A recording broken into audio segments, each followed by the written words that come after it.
the City of London is already sort of the commodity capital of the world in many respects. This is where very large mining companies, very large oil drilling companies go for a big listing. These are sort of the Premier League of finance for commodity extracting companies. So the smaller companies, the more speculative type, they're often listed over in Australia or in Canada. But once you've graduated, you're one of the big boys, you'll probably go to London. You might even set up your headquarters there, and that's where all the executives end up living. And it's very good for the UK in general to have all of that here. And I think it is, this is another reinforcement of the commodity capital status there. Looking how Britain is positioned right now with all of those companies over here, obviously a lot of the commodity extraction is going on all over the world. But in terms of how this sets Britain up in an inflationary environment where commodities are generally going up, do you think this is going to be good for our future, that we have this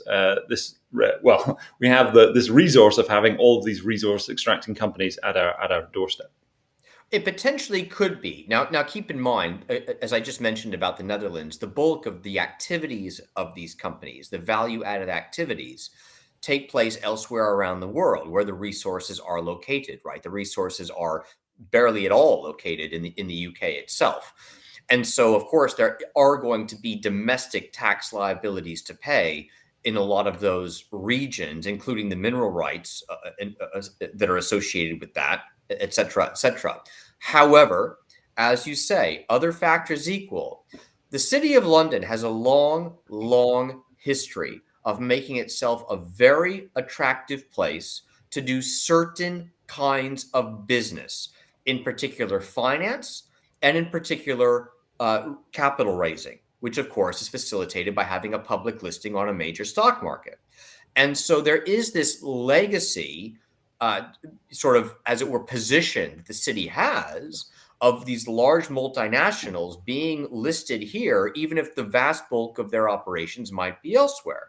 It is a very friendly jurisdiction for capital raising. And as we just discussed, it simplifies the payment of dividends around the world because there's no withholding tax.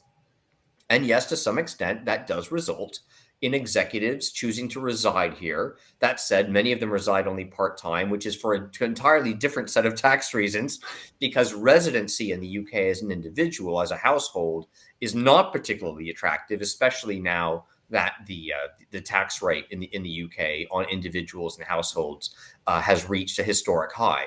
But that's a different issue when it comes to attracting certain corporate activities, in particular financing and capital raising generally. Yes, it's much more attractive than the EU for the most part, again, with the notable exception that if you are a German company or a French company, at that point, you kind of have to stay at home because you're not going to be able to conduct your domestic business in the way that you currently do if you choose to move out. And in fact, it's extremely disruptive if you have major domestic operations to try to leave town to benefit. And of course, it doesn't go over well politically either, right? Not at all. Not at all. Yeah, it looks very bad if you're fleeing the country generally for tax reasons.